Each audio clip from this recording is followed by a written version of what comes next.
Bonjour, je suis Béatrice Pardini, je suis responsable de la cellule études défis métiers. Bonjour, donc je suis Agnès Goubin, chargée d'études à défis métiers, et donc j'ai coécrit avec Ito Moussé ce rapport. Donc voici les éléments qu'on va vous présenter ce matin. Donc on va commencer d'abord par un peu des éléments de genèse sur l'étude avec le contexte, les objectifs et la méthodologie qui a été appliquée. Ensuite, nous allons vous présenter des éléments de cadrage pour que vous ayez en tête un peu ce que représentent les industries métallurgiques en termes d'emploi en Île-de-France. Ensuite, on va rentrer dans le rapport à proprement parler, et donc avec la présentation des résultats d'une première partie sur les grandes évolutions de l'industrie et les besoins en emploi et en compétences qui en découlent, et une deuxième partie sur les recrutements, des pratiques de recrutement des employeurs. Et enfin, on va terminer par quelques éléments de synthèse et de réflexion.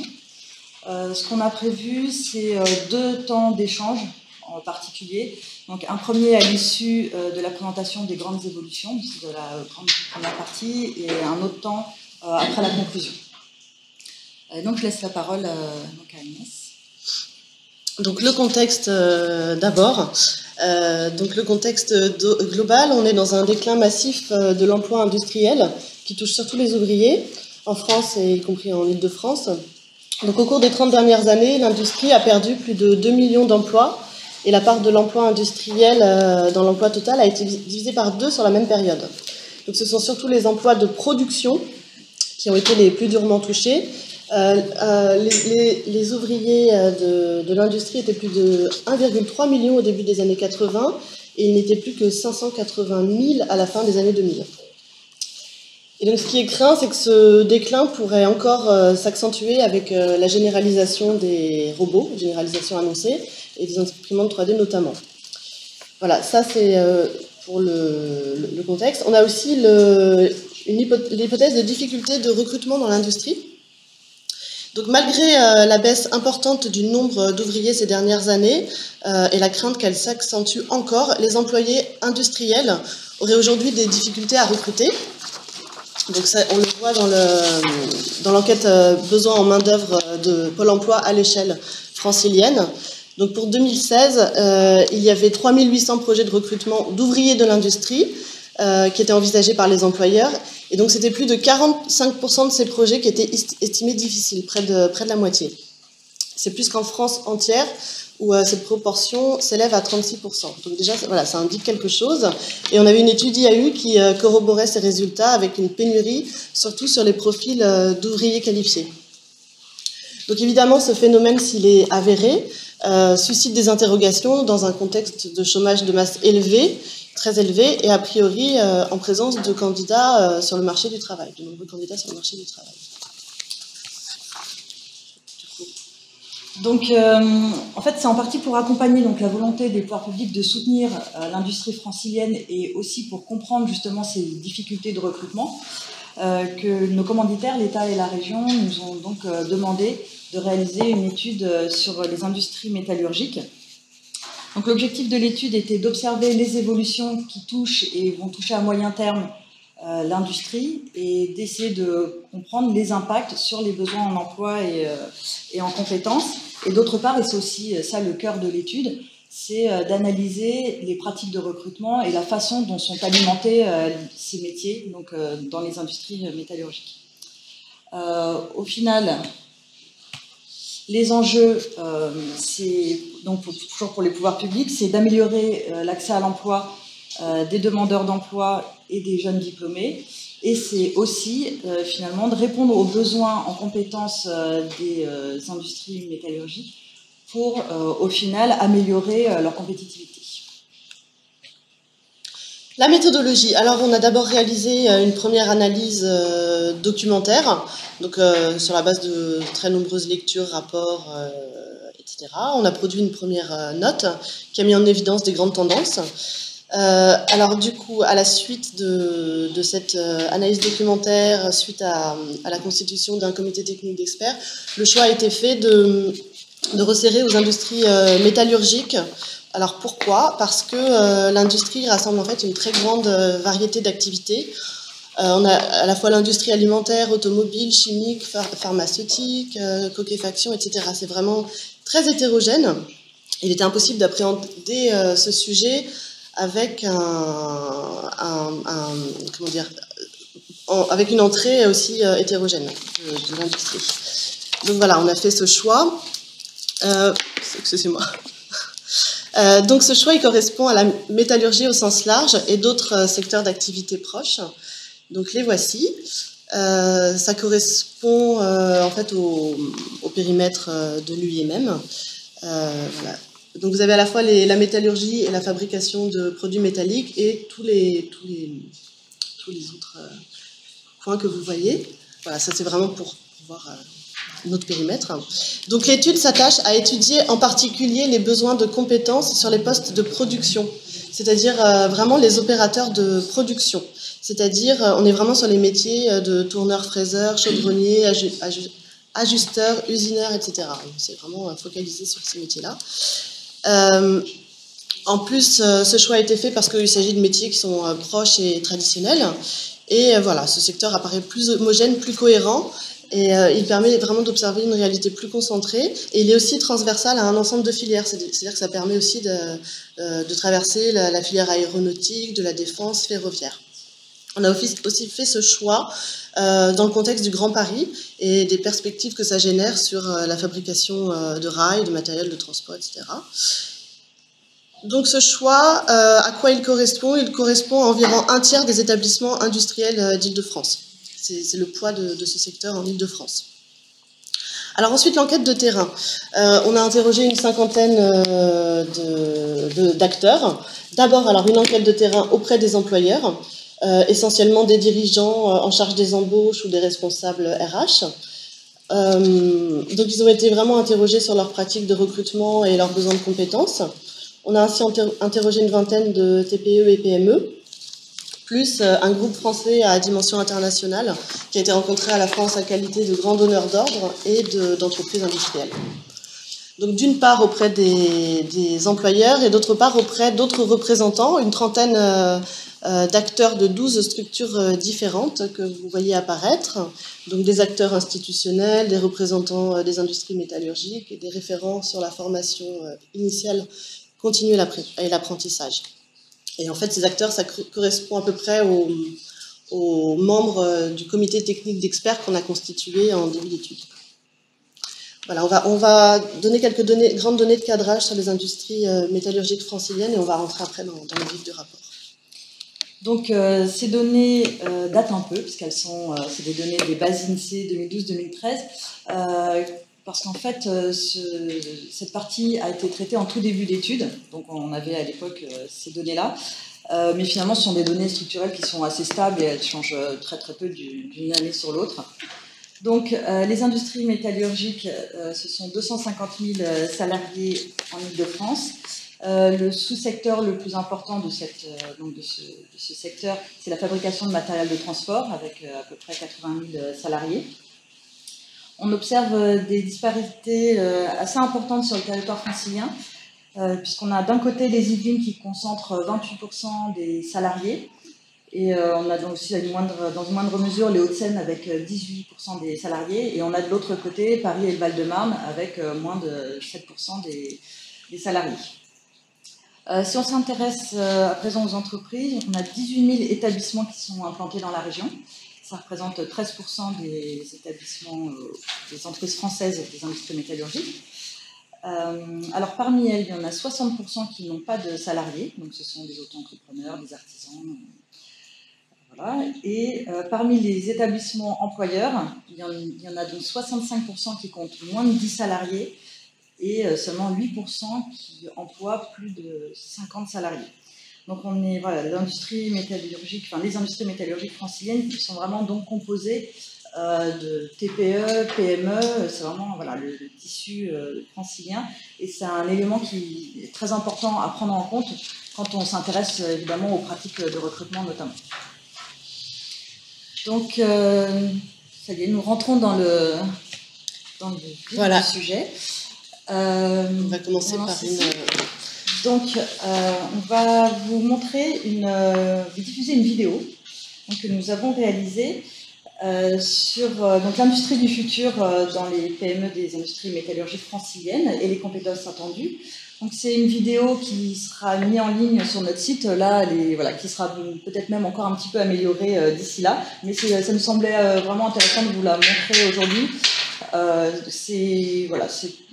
Les éléments qui sont présentés sont très synthétisés, donc Agnès reviendra à l'issue de la vidéo sur certains éléments qu'elle va approfondir. Voilà, ça permet un peu de balayer l'industrie du futur, etc. Et nous, on se concentrera après sur la partie sur plutôt les besoins en emploi et en compétences, qui découlent des grandes évolutions. Donc je la lance, elle dure 4 minutes. Bonjour, je suis Agnès Goubin, chargée d'études à Défi Métiers. Je vais vous parler d'un concept que nous avons traité dans le cadre de notre rapport d'études. Il s'agit du concept d'industrie du futur et de son état d'avancement au sein des PME franciliennes. Tout d'abord, l'industrie du futur constitue un modèle d'entreprise. C'est un nouveau paradigme vers lequel les pouvoirs publics souhaitent emmener les entreprises industrielles pour améliorer leur compétitivité. Et ce souhait, il apparaît clairement dans la Nouvelle France industrielle et le plan Industrie Île-de-France. L'industrie du futur, ce sont aussi plusieurs briques. C'est le cloud, les robots, la fabrication additive, la réalité augmentée, le big data, l'Internet des objets, la simulation, la cybersécurité, etc. Donc l'industrie du futur, c'est aussi un nouveau mode d'organisation qui vise à passer d'une production de masse à une production personnalisée à grande échelle et à l'explosion des services. Alors il faut savoir que la diffusion de l'industrie du futur dans les entreprises métallurgiques franciliennes dépend vraiment d'un type à l'autre. Par exemple, les grands donneurs d'ordre à dimension internationale et les grands groupes ont vraiment intégré, commencent à intégrer ces nouvelles technologies. Certaines expérimentent par exemple des lignes de production qui sont entièrement automatisées. Dans les PME franciliennes, c'est un petit peu différent. En fait, on a surtout deux types. On a celles qui sont positionnées sur des produits à forte valeur ajoutée, qui, elles, ont accepté les changements et s'y préparent.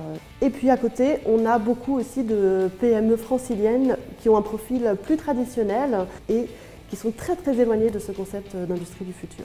Donc ce qui est certain, c'est que l'industrie du futur et l'intégration de nouvelles machines devraient appeler de nouvelles compétences et des métiers plus qualifiés, type technicien. Mais ce qui est également certain, c'est que dans ces PME des industries métallurgiques, on devrait toujours avoir besoin de métiers dits traditionnels avec un socle technique, un véritable savoir-faire. Ces compétences devraient être complétées dans les années à venir par plus de polyvalence et d'autonomie et on devrait voir la part des emplois qualifiés augmenter dans la continuité de ces dernières années. En fait, il est très difficile d'évaluer dans les prochaines années les emplois supprimés suite à l'introduction de robots dans les usines, car les études ne font pas consensus. Nous, ce que nous avons vu d'après notre étude de terrain, c'est que la baisse annoncée des métiers de production industrielle devrait être plus faible dans les PME franciliennes que dans les autres régions ou dans les grands groupes. Pourquoi ? Parce que l'Île-de-France se caractérise par des sites de production plus petits et un positionnement sur des produits de petite série et à forte valeur ajoutée.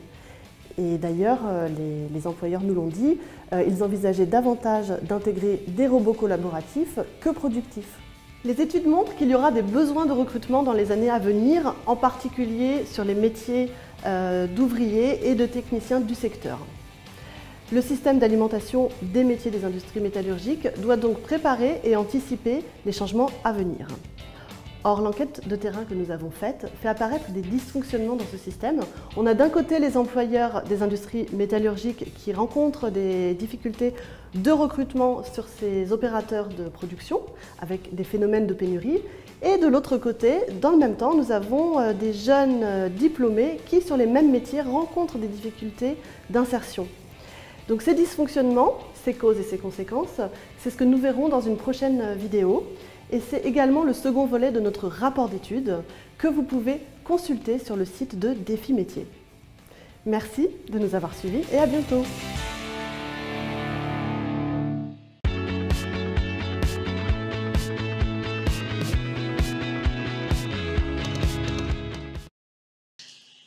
Voilà, bon, c'est un gros condensé.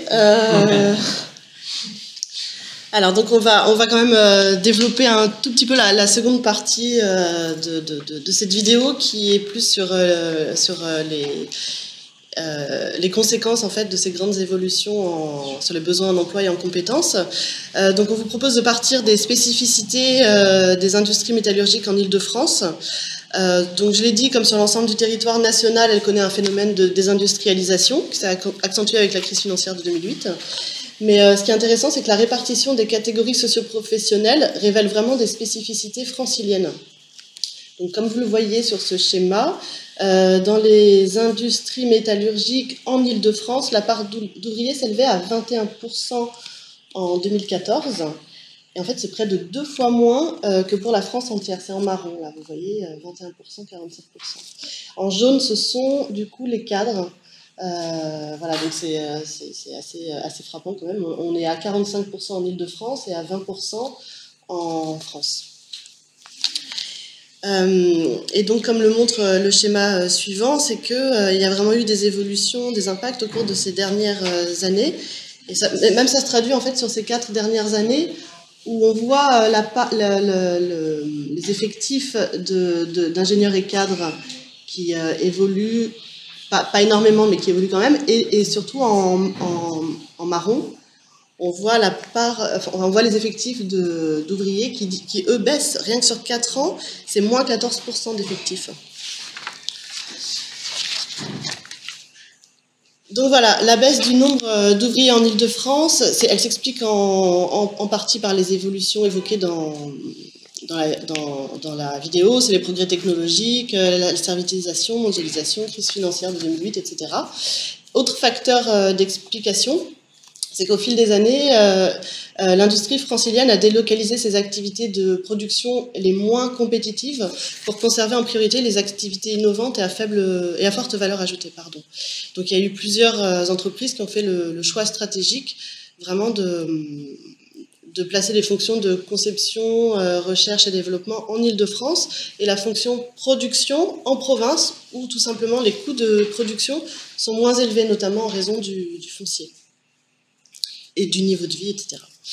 Donc cette faible part du nombre d'ouvriers par rapport à la France entière, elle s'explique aussi par le fait que beaucoup de TPE et PME sont aujourd'hui positionnés sur des petites séries avec une montée en gamme et des cycles de production plus courts.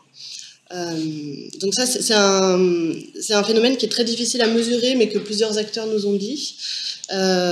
Et ce choix de positionnement et d'organisation s'explique encore une fois par le coût du foncier et des salaires qui est plus élevé, l'accès à des locaux plus petits, du coup, la proximité des grands donneurs d'ordre, etc.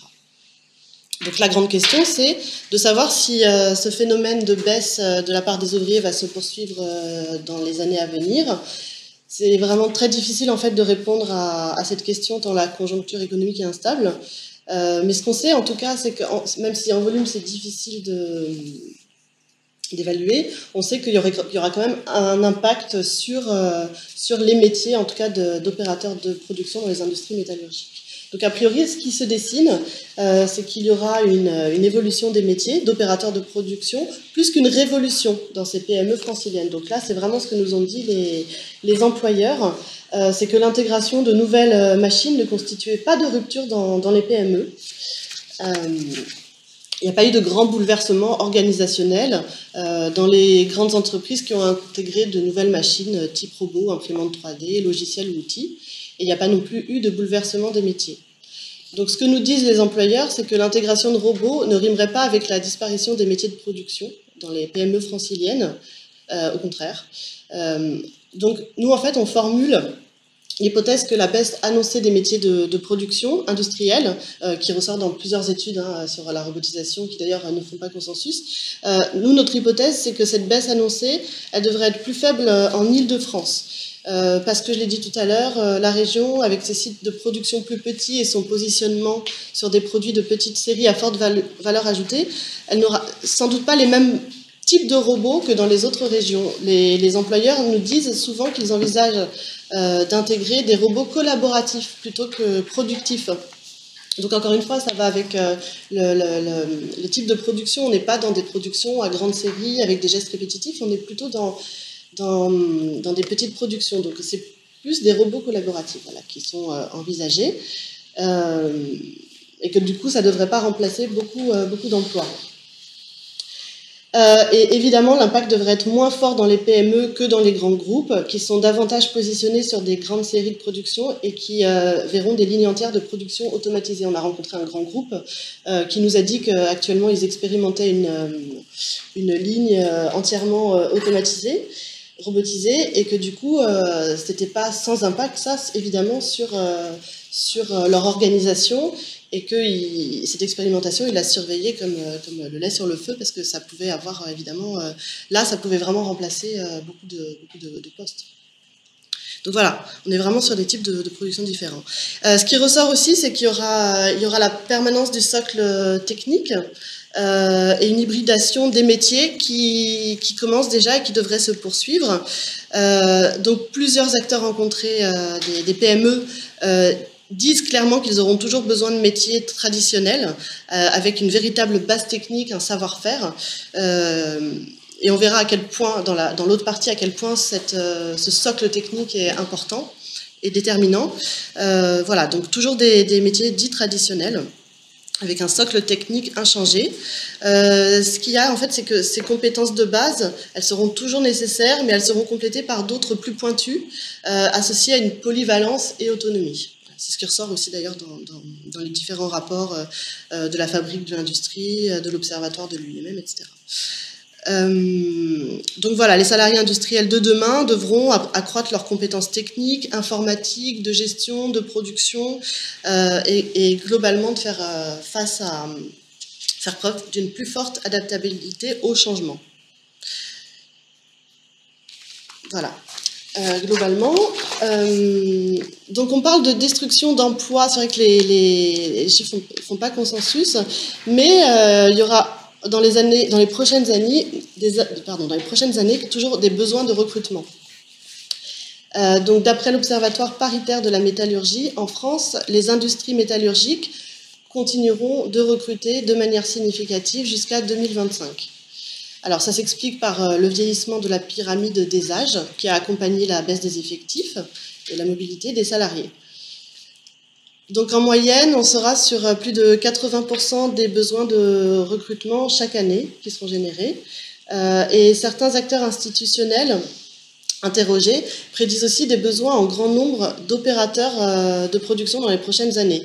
C'est le cas notamment là, du grand donneur d'ordre, et ça a été aussi corroboré, qui nous a dit que là, par d'autres discours, c'est-à-dire que là, en fait, ils étaient, vu la crise, ils mettaient plus l'accent sur la conception, recherche et développement, mais que là, beaucoup, en fait, entrent dans des phases de production. Et du coup, qui dit phase de production, dit aussi besoin en main-d'œuvre.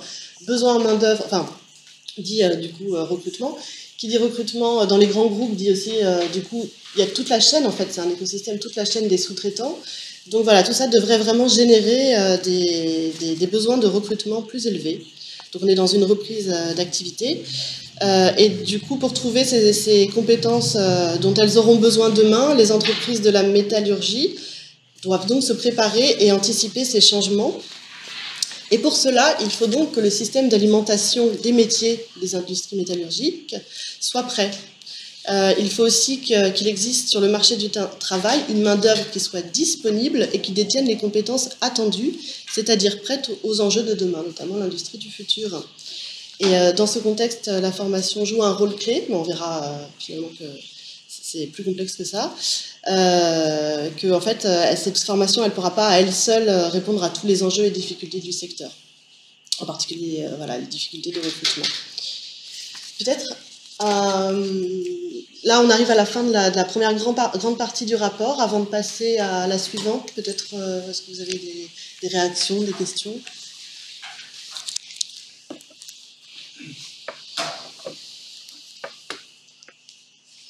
On essaie d'aller intervenir au titre de l'observatoire, surtout en présentation du GIE, de la métallurgie de l'Île-de-France.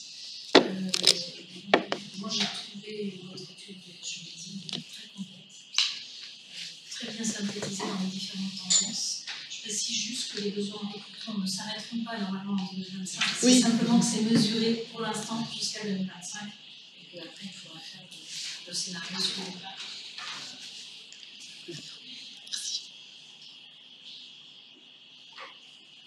Autre réaction? Question? C'est très positif. Très positif. Et quoi je vais faire? Alors, oui, c'est vrai que c'est plutôt encourageant, enfin, qu'il y ait des besoins de recrutement. Par contre, la suite, vous allez voir, oui, c'est que, oui, voilà, du coup, il y a quand même des dysfonctionnements, mais ça, on va l'aborder dans la partie. Moi, peut-être pour dans la deuxième partie, moi, je vais faire le lien justement avec la formation initiale. Et bon, ces constats, elles sont en éventage complètement, par l'efficacité, etc. aussi à ces élections, donc on trouve ça aussi très intéressant. Par contre, avec des données plus récentes sur l'insertion des jeunes sur des diplômes qui mènent à ce métier d'opérateur de l'industrie, notamment je pense au pro-technicien d'usinage, qui est un des plus gros diplômes de spécialité. On observe une vraie baisse de l'insertion qui était très très bonne il y a quelques années, et donc on essaie de privilégier effectivement, on essaie de valoriser ce diplôme pour qu'il y ait plus de jeunes qui puissent l'obtenir et donc avoir un emploi. Il y a 5-6 ans, ce diplôme avait un taux d'insertion, enfin les jeunes qui en sortaient avaient des taux d'insertion largement au-dessus des moyennes de l'ensemble des bacs pro, de la production et des services aussi. Donc c'était et aujourd'hui, c'est plus le cas. Il y a vraiment, c'est un des rares diplômes comme ça, de pouvoir, parce on peut avoir des indicateurs, je parle de celui-ci parce qu'on a des indicateurs au niveau du diplôme, où on a vraiment de très très fortes inquiétudes, puisque il n'est pas attractif étant un diplôme de la production, mais en plus, maintenant, il n'est plus insérant. Donc, je pense qu'on va peut-être... Alors, vous mettez vraiment le doigt sur le nœud du... Et ça a été d'ailleurs évoqué à un moment donné. Il y a une contradiction entre le besoin là et la situation. En fait, c'est l'objectif de la deuxième partie. On essaye vraiment de décortiquer justement ce problème et de montrer un peu le système global, enfin, qu'est-ce qui fait qu'effectivement ça marche pas. Ça marche pas. Ouais. On propose... Je peux peut-être te présenter, parce qu'en fait, je pense que tout le monde ne se connaît pas. Oui, pardon. Martine Friedman, moi je travaille donc au pôle lycée de la région Île-de-France et je suis au service carte de déformation et administration de données. On travaille sur la relation emploi-formation et sur la carte de ce que je propose, c'est qu'en plus la transition est magnifique puisque c'est la suite. Donc on va peut-être vous présenter la deuxième partie et comme ça on reviendra après sur des échanges à l'issue de cette deuxième partie. Donc effectivement, quand on s'intéresse à l'alimentation des métiers, forcément on s'intéresse à la formation, qu'elle soit initiale ou continue. Donc on a cherché à savoir quelle était l'offre de formation sur le territoire, comment elle a évolué et si cette formation permet d'accéder aux métiers, aux emplois dans les industries métallurgiques. Donc, on va commencer par un état des lieux rapide de la formation initiale. Donc, en 2014, ce sont près de 45 000 jeunes franciliens qui ont suivi une formation dans les spécialités qui potentiellement peuvent conduire au métier de l'industrie métallurgique. Des formations allant du niveau 3 au niveau 5, ça a été ça le champ de ce qu'on a observé. Donc il s'agit notamment d'une partie de la spécialité de formation électricité électronique, qui évidemment peut conduire à d'autres secteurs, c'est pour ça qu'on dit que ce sont des spécialités qui potentiellement peuvent amener à ces métiers-là. On va aussi avoir d'autres spécialités comme moteur et mécanique auto ou structure métallique qui là devient plus spécifique au domaine. Donc les jeunes qui ont suivi ces formations sont en très grande majorité des hommes, 98%, je pense que ça n'étonne personne, alors que cette part elle s'élève à 45% chez ceux qui sont en formation, dans des formations de type non industriel et 57% quand on prend l'ensemble des formations. On note que les effectifs de formés ont diminué de 10% entre 2009 et 2014. S'est formé, il y en avait 78% qui étaient sous statut scolaire et 22% en apprentissage. De la même façon, le nombre d'apprentis a beaucoup baissé entre 2009 et 2014, de 21% en 5 ans. Et cette baisse, elle est plus accentuée dans les spécialités étudiées que dans tout secteur confondu. Tout secteur confondu, c'est moins 14%. Et là, on est à moins 21%. Donc, ce n'est pas uniquement l'effet qu'on observe de façon générale du recul de l'apprentissage. Donc, en 2014, les 2/3 des jeunes ont suivi une formation de niveau 4, pardon. Et donc, comme le montre le tableau qui est juste à côté, on voit que la part des jeunes de niveau 5 a presque diminué de moitié entre 2009 et 2014, puisqu'on est passé de 27 à 14%, et qu'à l'inverse, les niveaux 3 et 4 ont sensiblement augmenté, notamment les niveaux 4, avec plus 9 points. Donc, il y a la réforme de la voie professionnelle et le déploiement donc, des bacs professionnels qui explique en partie ces évolutions, parce que c'est aussi une évolution qu'on retrouve dans beaucoup de secteurs, mais pas seulement, puisque lors des entretiens avec les employeurs, ce qui est également ressorti, c'est que le CAP n'est souvent plus considéré comme suffisant.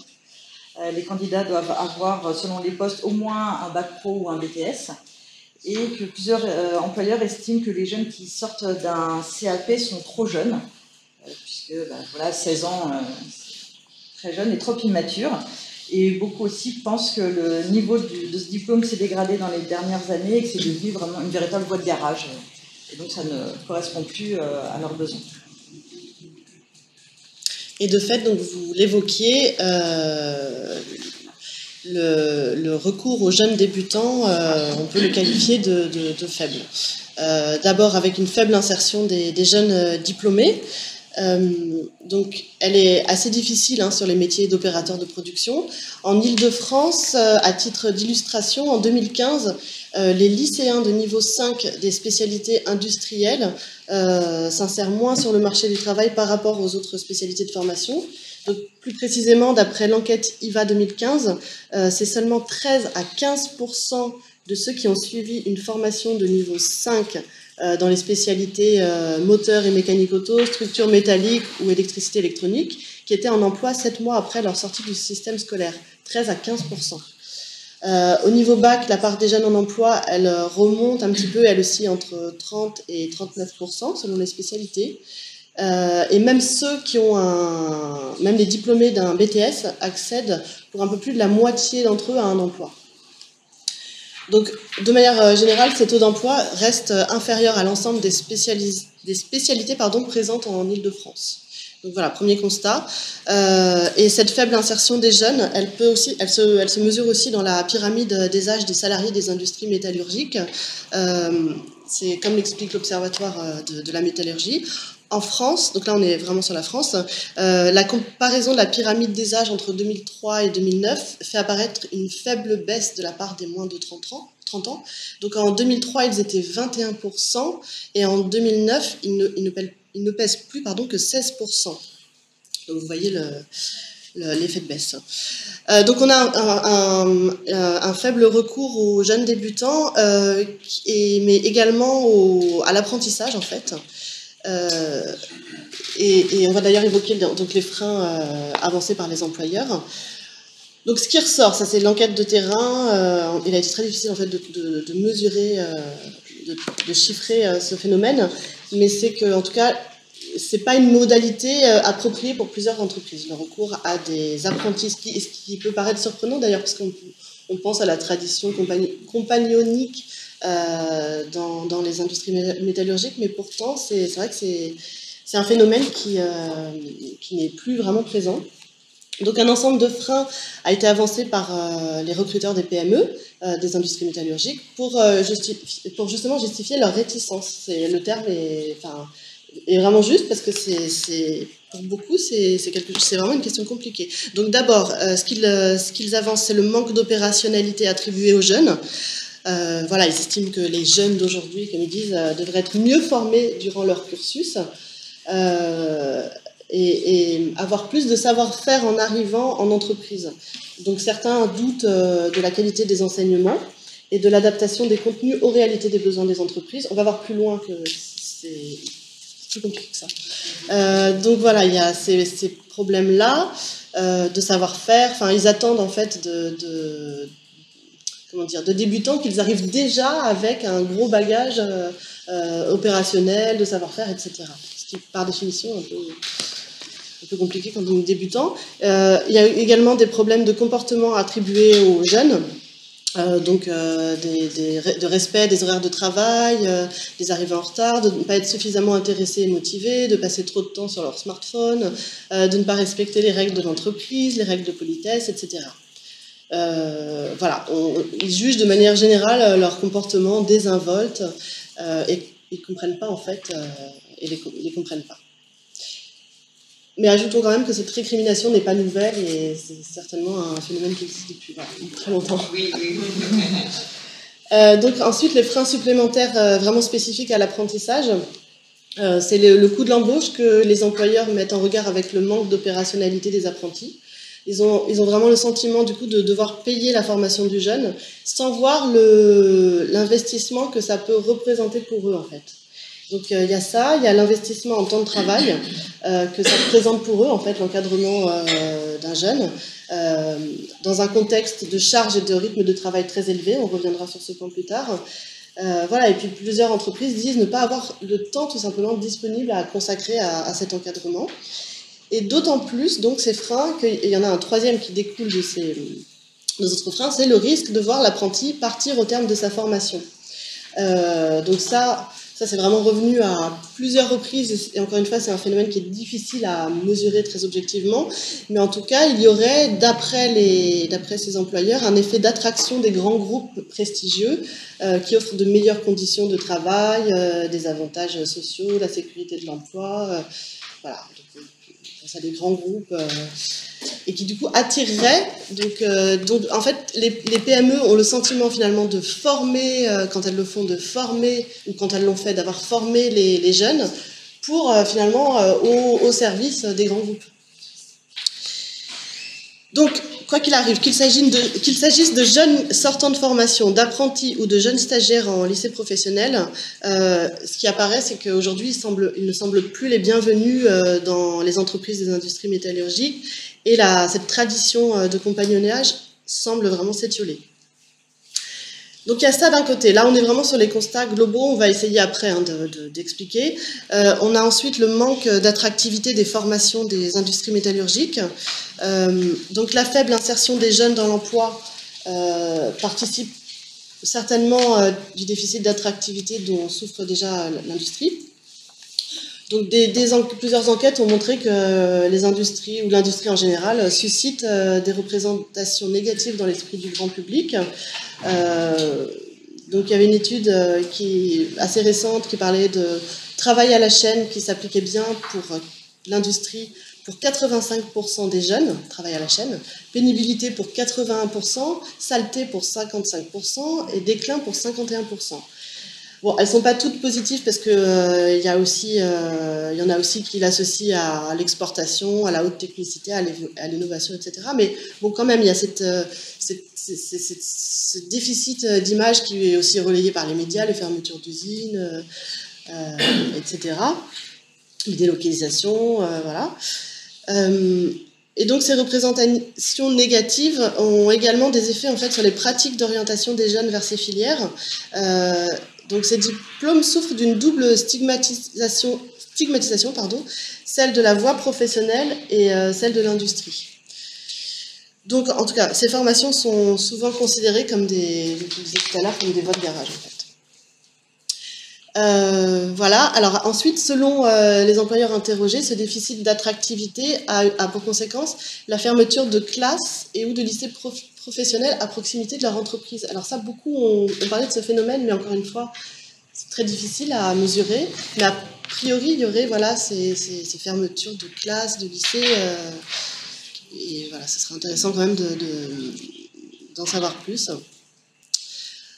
En tout cas, on a aussi rencontré des acteurs de la formation qui nous ont dit, et d'autres acteurs institutionnels, qui nous ont dit que pour ces formations qui préparent au métier de production des industries métallurgiques, ils peinaient souvent à faire le plein. Voilà. Alors on va passer ensuite Très rapidement, tout est dans le rapport, mais là, on essaye vraiment de resserrer un peu les propos. Sur la formation continue des salariés et des demandeurs d'emploi, on a fait toute une analyse à plat, mais que du coup, là, on ne va pas trop développer. Donc, on l'a dit, l'accès au métier se fait par la formation initiale, évidemment, mais elle peut également se faire par la formation professionnelle continue, à destination des demandeurs d'emploi et à destination des salariés qui sont déjà en poste dans les entreprises de l'industrie. Donc, la formation continue des salariés, ce qui est ressorti, encore une fois, de l'enquête de terrain, c'est que on est plutôt sur des formations courtes des fournisseurs et de la formation informelle. Donc, on a un recours fréquent à ces formations, mais en tout cas, globalement, il y a peu recours à la formation continue. Donc c'est souvent, en fait, quand dans le cadre de l'arrivée d'une nouvelle machine ou d'un nouveau logiciel, voilà, le fournisseur fait dans la foulée la formation. Et ces prestations sont la plupart du temps incluses dans la vente du matériel, et c'est sur le lieu de travail des opérateurs. C'est souvent court, ça va de 2 à 4 jours.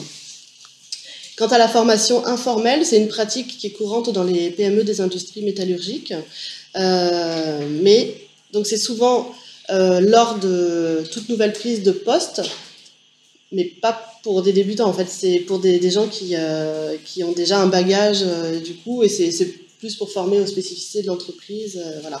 Donc ça relève plutôt du tutorat, du transfert de connaissances, et là on retrouve vraiment la tradition de compagnonnage. Et ces formations, je disais, concernent ceux qui ont déjà un bagage technique, mais moins du coup les jeunes débutants. Quant à la formation continue, donc oui, là aussi des formations existent. D'après la base de données d'Okelio, c'est près de 3000 places qui ont été conventionnées par la région et Pôle emploi en 2014. Mais là encore, l'insertion professionnelle de ces demandeurs d'emploi, au même titre que les jeunes débutants, est difficile. Donc là, on arrive à une autre partie du rapport qui est vraiment maintenant, on se focalise sur les pratiques de recrutement des employeurs. Et l'enquête a révélé qu'ils recherchaient, donc je précise, des PME, toujours des PME des industries métallurgiques en Île-de-France. L'enquête a montré qu'en fait, ils recherchaient vraiment des profils expérimentés et que du coup, les débutants étaient délaissés, ce que corrobore complètement du coup les chiffres. Donc, en tout cas, malgré le contexte économique qui est encore difficile, on voit que les chefs d'entreprise recherchent des opérateurs de production. En général, ce sont des besoins ponctuels qui font suite à un surcroît d'activité ou au départ d'un salarié. Mais même si ces besoins sont ponctuels, on va voir qu'ils n'en sont pas moins exigeants, très exigeants. Donc, on a la recherche d'opérateurs de production expérimentés. Donc, ils recherchent des personnes expérimentées, stables et polyvalentes. Alors, les critères attendus, ce sont les suivants. Donc, d'abord, la maîtrise du geste technique et l'expérience professionnelle. Donc, on est vraiment sur un geste technique, un vrai savoir-faire qui, en fait,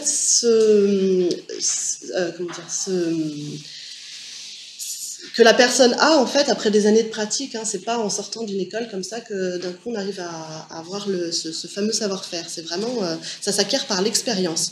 Et en plus, pour eux, un salarié n'est expérimenté qu'au bout de 10 ans de métier. Et a exercé dans au moins 3 entreprises différentes. Voilà, c'est le condensé un peu de tout ce qu'on a vu.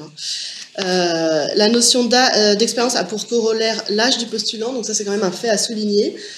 Pour eux, un candidat idéal serait âgé de 50 ans et aurait environ 30 ans de carrière dans une entreprise industrielle. Donc recruter des cinquantenaires pour ces entreprises, c'est pas du tout un problème, vraiment pas du tout. C'est même un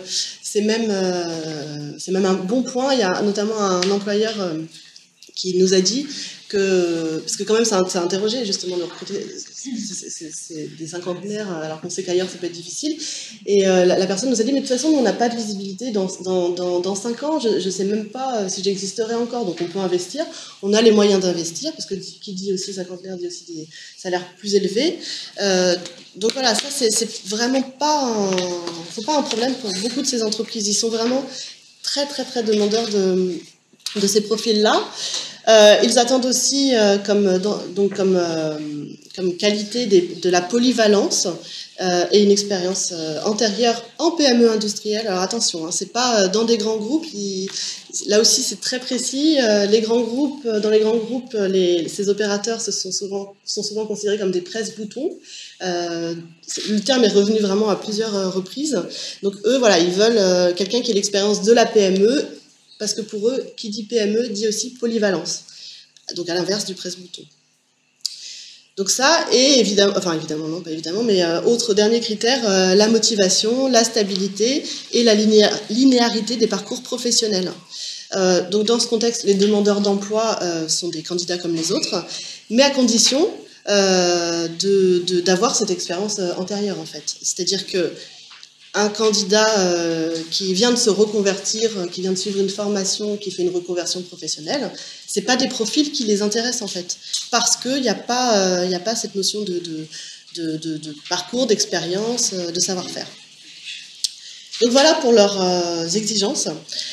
Pourquoi ces exigences? On a cherché à comprendre ce phénomène. Donc il y a deux facteurs qui peuvent expliquer et qui sont en fait interdépendants.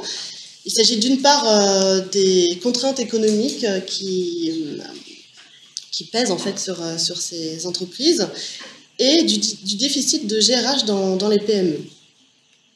Donc les contraintes économiques ou l'importance de trouver le bon candidat. Aujourd'hui, donc j'ai déjà un peu évoqué tout à l'heure, mais les cycles de production des entreprises sont beaucoup plus courts. Et du coup, beaucoup d'entreprises sont sur des prototypes de la petite série sur des temps courts. Et ça signifie en fait qu'ils sont aussi dans une visibilité très restreinte sur leur carnet de commandes et ils sont avec des délais de production qui sont très serrés. Du coup, ce court terme en fait fait qu'ils ont beaucoup de difficultés à anticiper l'activité des prochaines années et que du coup ils ont du mal en fait à investir ils ont des réticences on va dire à investir sur le long terme en fait et du coup sur l'embauche d'un jeune ou d'un apprenti parce que c'est pour eux un vrai investissement en temps, on l'a dit, et puis avec les autres freins, mais du coup, voilà, il y a ce manque vraiment de visibilité et d'anticipation. Donc, eux, qu'est-ce qu'ils recherchent? Des profils qui sont en adéquation avec leurs besoins immédiats, c'est-à-dire des profils qualifiés, réactifs et polyvalents. C'est pour eux, donc, ce recrutement, c'est un enjeu de compétitivité. Et du coup, ces contraintes économiques, elles ont une autre conséquence, c'est la difficulté de ces dirigeants à projeter leur entreprise sur du long terme et du coup à élaborer une véritable stratégie en matière d'entreprise et de gestion des ressources humaines. Donc, ce défaut de stratégie d'entreprise formalisée et de long terme, donc on la retrouve dans beaucoup d'entreprises. C'est un manque de temps et de moyens. Et ils évitent, ils ont du mal, je l'ai dit, à se poser la question du développement aussi à moyen terme. Ils sont peu dans l'anticipation en raison de ces temps courts et puis du rythme de travail soutenu. On l'a vu même dans nos difficultés à obtenir des entretiens. Ils sont aussi ils sont vraiment très pris quoi, dans un rythme de travail vraiment très soutenu. Et du coup, qu'est-ce qui découle de tout ça? C'est un déficit de GRH et de GPEC. Donc la fonction ressources humaines, déjà c'est un fait, elle est rarement associée à un poste dédié, surtout en dessous de 50-100 salariés. C'est en général le dirigeant qui est en charge de cette fonction. Et c'est pas anodin parce que du coup, aussi les pratiques de gestion des ressources humaines sont peu professionnelles dans ces petites entreprises. Il y a la casquette ressources humaines, mais voilà, comme je l'ai dit, le chef d'entreprise il est aussi pris par beaucoup d'autres choses. Donc les procédures, elles manquent de formalisme, absence de grille de classification d'emploi, de définition des postes, de formulaires à remplir, de cahier des charges à respecter, etc. Et du coup, tout simplement aussi à définir une annonce d'emploi. Voilà. Donc dans ce contexte, les besoins de recrutement ne sont pas toujours bien anticipés ni définis. Et en lien avec ce déficit de stratégie, la GPEC est absente très souvent de ces PME. Donc voilà, dans cette logique, les chefs d'entreprise anticipent peu certains départs, notamment les départs en retraite. Et là encore, ça a des conséquences. Donc les voies pour sécuriser les recrutements et pallier une absence de GRH, on a vu dans ce contexte, c'est ce qui découle un petit peu là de ce que je viens de dire, que les agences d'intérim en fait sont très très prisées par ces employeurs. C'est vraiment la voie privilégiée du recrutement pour la majorité des personnes interrogées. Et ça répond en fait, ça répond vraiment à ce déficit de GRH et ça permet de sécuriser les recrutements. Donc, pour les employeurs, c'est un important gain de temps et de travail. Ça leur permet aussi de se décharger de la formulation et de la rédaction des offres d'emploi, de leur diffusion, de la sélection des candidats, etc. Et l'intérim, du coup, c'est vraiment remplit vraiment cette mission et voilà, c'est pour eux considéré comme idéal. Et ensuite, à savoir aussi, c'est que l'intérim, elle constitue aussi la première marche vers des CDI. Elle est aussi utilisée pour ça. C'est souvent la période d'intérim est considérée en fait comme en quelque sorte la période d'essai en CDI. Très souvent, en fait, comment dire, l'intérim, c'est pas spécialement une voie voulue par les employeurs. C'est un canal qui leur permet de recruter, mais eux aspirent à recruter plutôt sur le long terme, à CDI, quand ils ont trouvé des opérateurs de production. Donc du coup, c'est ce qui leur permet justement d'accéder, de toucher ces publics et d'accéder, de leur permettre d'accéder, de les recruter en CDI. On a observé aussi, outre l'intérim, des pratiques de débauchage avec des chasseurs de tête. C'est pour eux aussi la garantie d'avoir des opérateurs de production expérimentés qui ont déjà fait leurs preuves dans d'autres entreprises. Alors, on arrive à la partie, on a essayé, là on a un peu posé tous les éléments du décor, et là on va commencer à essayer de comprendre le système en fait qui s'enraye. Donc, on a d'abord une pénurie voilà, exprimée par les employeurs, mais qui est quand même à relativiser. Alors, cette pénurie, pour les acteurs rencontrés, qu'ils soient employeurs, DRH ou représentants des entreprises industrielles, il y a toujours ce même constat, c'est qu'il existe actuellement des difficultés de recrutement sur les métiers d'opérateurs de production que l'on peut qualifier de pénurie. Et il y a un métier en particulier qui est ressorti vraiment très très souvent, c'est le métier de tourneur-fraiseur. Où là, enfin, il y a des anecdotes, notamment un employeur qui m'a dit qu'il avait posé une annonce sur son site et à chaque fois, de semaine en semaine, il augmentait la rémunération et à la fin, c'était à 3 000 € et il n'y avait toujours eu aucune réponse. Donc c'est juste pour illustrer cette difficulté à recruter. D'autres métiers ont également été cités, chaudronnier, soudeur, rectifieur, ajusteur, etc. Autrement dit, vraiment plutôt des métiers traditionnels. Et ça, je l'ai déjà dit, pour les jeunes, mais c'est aussi le cas pour les opérateurs expérimentés. C'est que les grands groupes sont accusés en fait par plusieurs employeurs de recruter massivement des opérateurs et d'exercer en fait une concurrence déloyale en termes d'attractivité auprès des candidats. Voilà, beaucoup se désolent en fait d'un appauvrissement de ce vivier de candidats et même ont le sentiment du coup même de récupérer un peu le bas du panier. Ce terme a été utilisé. Voilà, c'est une pénurie qui est corroborée par des enquêtes, mais qui est quand même à relativiser. Donc l'enquête BMO de Pôle emploi indique qu'il y a eu 2305 projets de recrutement en Île-de-France concernant les ouvriers pour les industries métallurgiques franciliennes. Donc pour eux, le secteur si on le resserre en fait, au secteur de la métallurgie et des produits métalliques, en fait, ça fait 669 projets de recrutement, où d'ailleurs le taux de projets estimés difficiles, là, il est 73%. Mais en fait, tout ça pour vous dire que sur l'aspect quantitatif, c'est quand même un phénomène qui a relativisé, parce que comparé par exemple au métier de la construction et du bâtiment, on était sur 12 700 projets de recrutement. Là, nous, on est sur 3 000 dans le meilleur des cas. Donc 12 000, 3 000, vous voyez quand même que c'est quand même à relativiser, ces chiffres. Donc voilà. Donc c'est à relativiser, mais dans le temps, ça pourrait quand même se révéler très problématique. Donc c'est ce qu'on a essayé de montrer dans le schéma suivant. Donc on avait vu, alors je vais essayer de vous le montrer là, regardez bien l'échelle en bas, il y a vraiment la notion de temps.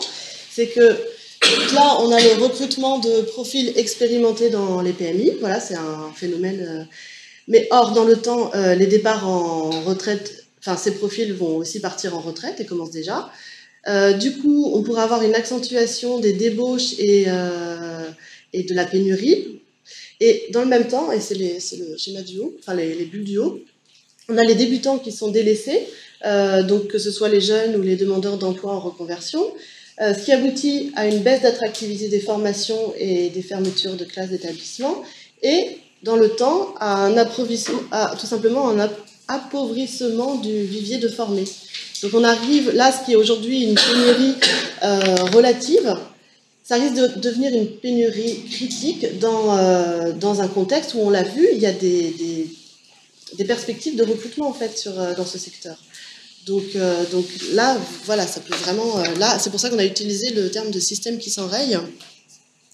Et on arrive à un cercle vicieux.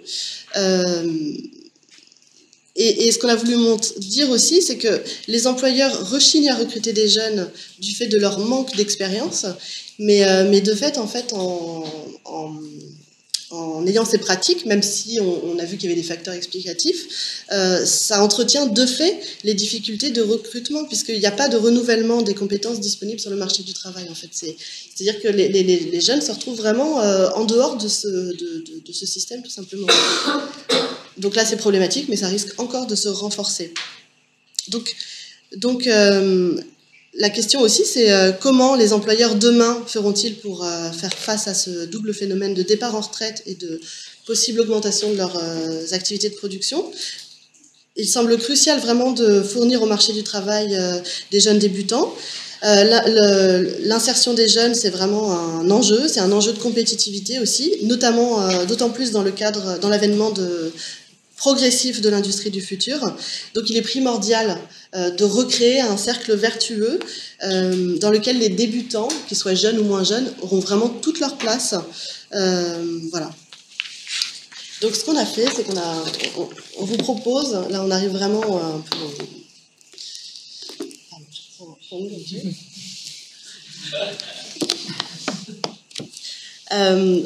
Donc on a fait un schéma global aussi pour montrer en fait l'aspect systémique du problème. C'est que ce qu'on veut montrer, c'est que... Alors je vais d'abord l'expliquer, après je reviendrai dessus, mais on a la première bulle, en gris, ce sont les contraintes économiques. Donc ça schématise en fait tout ce qu'on a vu, ce schéma. Des contraintes économiques qui pèsent sur les PME, ce qui aboutit à un déficit de stratégie et de GRH.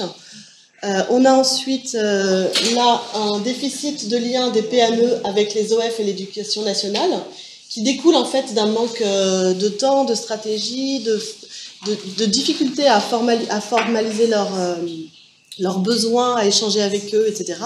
Ce qui peut aboutir à des formations qui sont estimées pas adaptées selon les employeurs, du coup aussi à des difficultés de recrutement et à terme à une baisse de compétitivité des entreprises. Mais pas que, vous voyez qu'il y a plein d'effets en...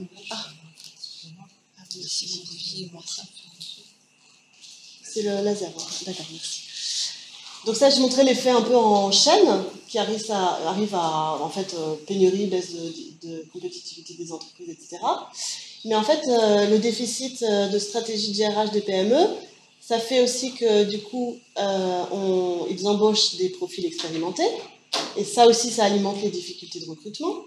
Et troisième aspect, on a ce déficit aboutit aussi à des débutants jeunes et des demandeurs d'emploi en reconversion qui sont délaissés, ce qui entraîne aussi, ce qui alimente une baisse d'attractivité des formations initiales et continues, qui elle-même, est impactée par des représentations négatives de l'industrie. Et donc là aussi, ça aboutit à des difficultés de recrutement. Donc ce qu'on veut dire, en fait, c'est que dire que les formations ne sont pas adaptées, par exemple, c'est pas, en fait, ça a été présenté par beaucoup d'employeurs, mais c'est pas suffisant. En fait, on voit bien que le problème, il est global, il est systémique. Et ce qu'on dit aussi, c'est que c'est pas un problème de volume. Par exemple, en fait, il y aura des besoins demain. C'est pas en ouvrant plus de places de formation qu'on va résoudre ce problème, en fait. Puisqu'on le voit, l'insertion est difficile, les places ont du mal à se remplir, donc il faut absolument peser sur d'autres aspects. Alors, j'ai oublié de dire, mais en vert, en fait, les petites bulles qui sont encerclées de vert, ce sont les points sur lesquels les pouvoirs publics, enfin, ou les acteurs concernés peuvent intervenir, en fait. Parce que c'est vrai que les contraintes économiques, enfin, c'est un peu ambitieux, mais du coup, là, ce sont vraiment des aspects sur lesquels on peut intervenir. Donc voilà, je l'ai dit, l'augmentation du nombre de places, ce ne sera pas suffisant. Et d'autant plus, je l'ai dit aussi, que ces formations peinaient à remplir leurs sessions. Donc la formation, voilà, j'insiste quand même là-dessus, elle ne peut pas à elle seule résoudre tous les maux des employeurs, qui sont aussi partie prenante de ce qu'un acteur institutionnel a appelé un problème de désajustement en fait, entre formation et entreprise. Donc voilà, il faut vraiment considérer ce problème comme systémique. Et on a fait dans le rapport plusieurs pistes de réflexion. On a proposé plusieurs pistes de réflexion. On vous propose de ne pas les détailler ici, parce que voilà, ça nécessite après d'approfondir et de partager avec les acteurs ces pistes. Voilà, mais en tout cas, on pense qu'il faut vraiment mettre l'accent sur quelque chose, c'est aider les entreprises à mieux définir leurs stratégies et leurs besoins RH. Il y a déjà des choses, beaucoup de choses qui ont été faites, mais essayer de comprendre déjà pourquoi ça ne fonctionne pas, et puis essayer de trouver d'autres axes. On fait des propositions, et donc aider ces entreprises, et ensuite pour permettre à l'appareil de formation de mieux répondre à ces besoins. Voilà, on a donc formulé des pistes, mais qui mériteraient d'être retravaillées en fait avec les différents acteurs concernés. C'est vraiment une première base qui doit être discutée, retravaillée, etc. Voilà, donc on arrive au terme de la présentation. Donc si vous voulez de nouveau échanger avec nous, faire des remarques. Je vais vous passer le micro pour que les personnes qui suivent la matinale à distance entendent vos questions. Parce qu'en fait, sur le premier échange, là, ça passait pas très bien. Écoutez, moi, j'inviterais bien, on a la chance d'avoir des représentants de l'UNM et du GIM. J'inviterais bien à réagir notamment sur l'accompagnement des PME, je pense que vous le faites, et puis sur l'enjeu en fait, de développer l'apprentissage. Donc voilà, quels sont en fait les axes d'action, les orientations. Merci Marine Vicario du GIM. Nous avions eu un échange avec Agnès Goubin au téléphone avant la publication de l'étude. Donc moi je confirme ce que disait Françoise Zert tout à l'heure, c'est que cette étude est vraiment très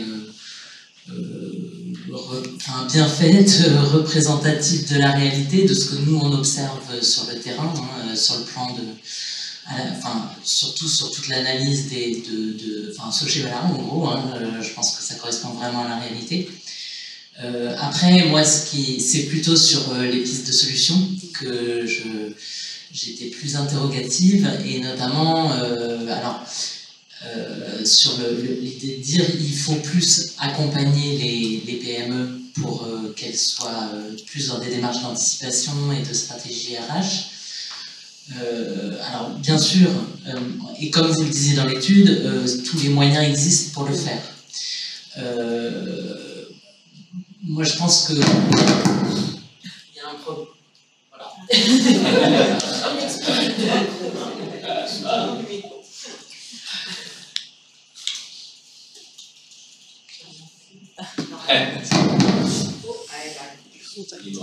Je crois que ça va un peu fort. Vous voulez bien? J'allais dire, je pense qu'il y a un problème vraiment structurel, et vous l'avez dit, de moyens tout simplement, très concret, c'est-à-dire que comme vous l'avez très bien dit, dans les PME, il n'y a pas de direction des ressources humaines, naturellement et en pratique.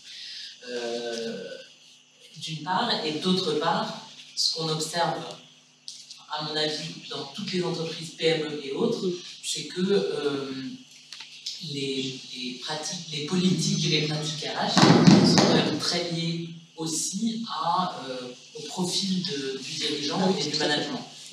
Et encore plus fortement dans les PME où ça se traduit très directement. Et donc, il existe des PME qui ont un dirigeant qui est très sensibilisé à ces questions-là et qui anticipe à une stratégie, une politique RH, etc., s'il en a suffisamment les moyens. Voilà, donc je pense que accompagner des PME dans des démarches de conseil comme elles existent, sur le plan dans la branche, sur le plan, enfin, c'est très bien, il faut qu'il y ait ça, mais quand on a structurellement pas de moyens en interne, pas de sensibilité, etc., c'est pas quelques jours de conseil qui vont bouleverser la façon de fonctionner de l'entreprise de façon très structurelle. Est-ce que... Non, allez-y. Est-ce que les agences d'intérim, on a vu que finalement, elles avaient un rapport un peu privilégié avec ces entreprises-là. Est-ce qu'elles pourraient jouer un peu un vecteur pour peut-être valoriser l'apprentissage, même si ce n'est pas leur rôle, mais est-ce qu'elles pourraient... Je vais élargir la question en disant, je pense que quand on parlait de moyens, et ça rejoint les contraintes économiques, ce qui peut très concrètement aider les entreprises, c'est du support permanent RH. Donc les agences d'intérim jouent en partie ce rôle-là. Une autre piste, c'est ce qu'on appelle des fonctions ressources humaines à temps partagé, puisque une PME n'a pas les moyens, n'a pas besoin ni les moyens d'avoir un responsable RH à temps plein, mais donc voilà, je pense qu'il y a plus des pistes de cet ordre-là à explorer et elles peuvent apporter des vrais moyens et fonctions RH à temps partagé plutôt sur un niveau de fonction RH qui est de fonction stratégique RH, pas uniquement pour prendre en charge de l'administration des ressources humaines. Et ce qui rejoint ce que vous dites. Oui, Christophe Essel-Guessard, je dis également. Une petite remarque, une question. C'est trop loin. C'est mon temps. Est-ce qu'elle revient?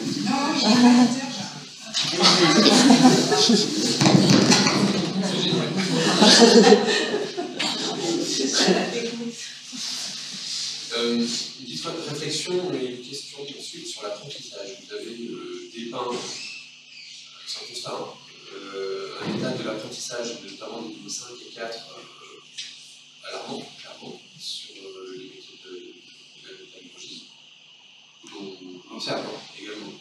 Toutefois, avec une réserve concernant l'appareil d'apprentissage et de formation par alternance de la branche, de la pédagogie. En Ile-de-France, nous disposons à l'heure actuelle de 5 CFAI qui ont à peu près 3000 apprentis, c'est peu moins.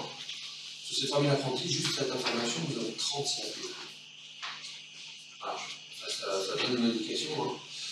Ça veut dire qu'aujourd'hui, que les apprentissages, les CFA, tels que nous les concevons à l'heure actuelle, et notamment, je parle des CFA généralistes, ne répondent plus clairement aux besoins des entreprises. Donc effectivement, il y a un problème de population, il y a tout ce que vous voulez. Sauf qu'aujourd'hui, les CAP sont essentiellement intéressants pour les apprentis qui ont 15-16 ans. On est bien d'accord, c'est leur rôle, c'est leur fonction au départ. Donc aujourd'hui, nous avons 30 CAP qui sont juste là pour répondre aux besoins de l'industrie de la branche de la pédagogie, principalement, qui vont rappeler aux élèves qui sont à l'apprentissage. Donc ça, c'est l'observation. Maintenant, la question qui rebondit là-dessus, est-ce que vous avez effectué le jeu? C'est très complexe. Une typologie des CFA qui alimentent les PME que vous avez interrogées ou pas du tout? Parce que ce serait très intéressant, à mon sens, de travailler sur les origines et les CFA, parce que tous n'ont pas les mêmes moyens, tous n'ont pas les mêmes donneurs d'ordre, tous n'ont pas les mêmes orientations politiques.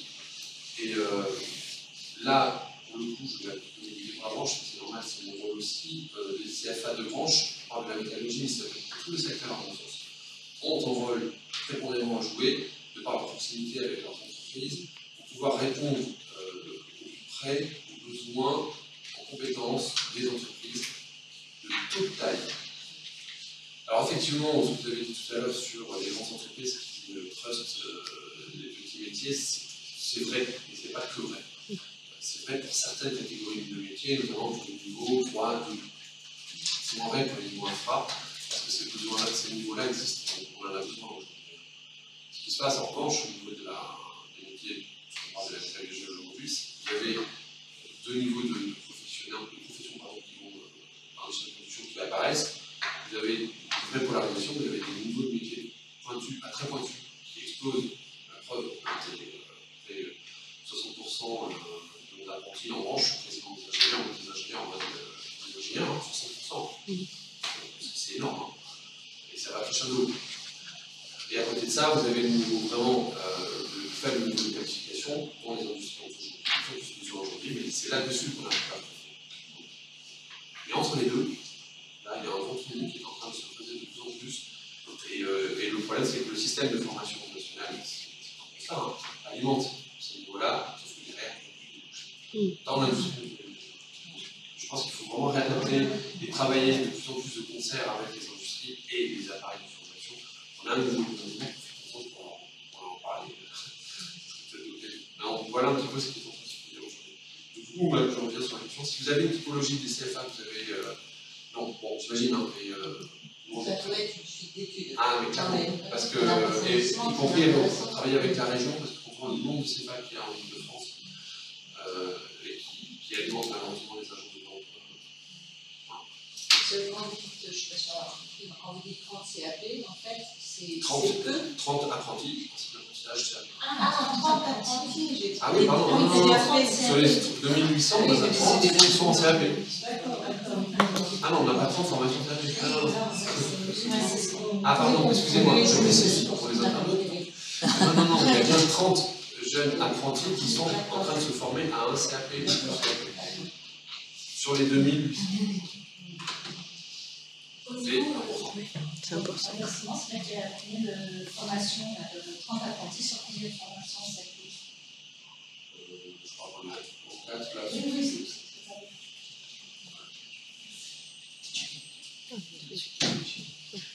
alors, il y a une chose aussi qui vous a peut-être été racontée, je ne sais pas, par les PME. Et ça, premièrement, la première chose, le premier constat positif, c'est que maintenant, on peut en parler tous ensemble, autour d'une table, de tous les côtés de la table, sans s'envoyer des...